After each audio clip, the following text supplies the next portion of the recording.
गुफा के अंदर कुछ चमकता हुआ दिखाई दिया। उत्सुकतावश राजा उस रोशनी की तरफ हो लिया। नजदीक पहुंचने पर पाया कि एक मुनि तपस्या में लीन है और वो तेज रोशनी की किरणें उन्हीं के शरीर से निकल रही हैं। उस दिव्य मुनि को देख राजा मैनपाल को हैरानी के साथ साथ खुशी भी हुई। सोचा, क्यों ना इनके पास जाकर अपनी निस्संतानता की पीड़ा इन्हें बताई जाए। ये अलौकिक मुनि अवश्य ही उसकी पीड़ा दूर कर देंगे। दरअसल गुफा के अंदर तप कर रहे वो मुनि कोई साधारण साधु नहीं बल्कि स्वयं गुरु गोरखनाथ जी थे, जो सालों से उस गुफा के अंदर तप में लीन थे। तो जब राजा मैनपाल उनके समीप पहुंचे तब बिना कोई आवाज किए चुपचाप उन्हें प्रणाम कर उनके निकट बैठ गए। सोचा, जब मुनि जी आंख खोलेंगे तब उन्हें अपना दुख बताऊंगा। धीरे धीरे दिन बीता, रात बीती, पर गोरखनाथ जी ने आंखें नहीं खोली। राजा मैनपाल भी अपने दिल को कठोर करते हुए वही बैठे रहे। सोचा, जाऊंगा तो तब ही जब मुनि को अपनी समस्या बता दूंगा। ऐसे ही एक एक करके 3 दिन बीत जाते हैं।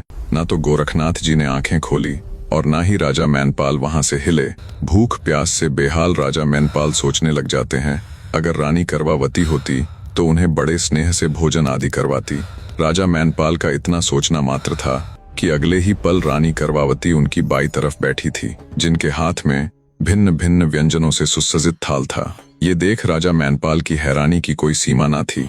भूख से पीड़ित राजा मैनपाल ने जैसे तैसे जल्दी जल्दी भोजन ग्रहण किया, जिसके कुछ देर बाद ही गुरु गोरखनाथ जी ने भी अपने नेत्र खोल दिए और बिना कुछ बोले, बिना कुछ सुने अपने सामने बैठे राजा मैनपाल का आशय समझ अपनी झोली से एक जौ अर्थात चावल का बीज रानी को देते हुए गर्भवती भव का आशीर्वाद देकर फिर से नेत्र बंद कर साधना में लीन हो गए। ये सब देख राजा मैनपाल और ज्यादा आश्चर्य में डूब गए। जब उन्होंने अपनी बाई और देखा तो रानी करवावती भी वहां नहीं थी। मन ही मन विचार किया कि ये सब इन दिव्य मुनि की ही महिमा है। उन्होंने ऋषिवर को प्रणाम किया और वापस राजमहल लौट गए।